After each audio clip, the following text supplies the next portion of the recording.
এইটো দেখ হা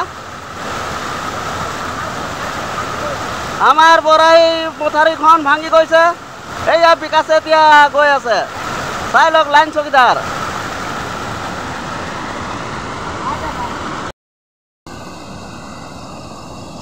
একদম মজা হচ্ছে পানি আমাৰ নতুন জড়িয়া বিলটোত পানী একদম সোমাই আছে মথাৰিটো ভাঙি গ'ল আৰ ৰাইজে এতিয়া মাছ মাৰি আছে এতিয়া কিছুমানৰ ঘৰ ডুবি গৈছে এইফালে পানীত একদম বানপানীত ডুবি গৈছে এহেঁতি এতিয়া বসবাস কৰিছে আমাৰ এই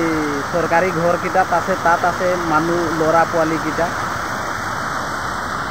আৰু গোটেই বিলটোত পানী সোমাইছে দলংটো চুবল ধৰিলে ওপৰত আৰু বেছি সময় নালাগে পানীটো উল্টা ফালে গৈ আছে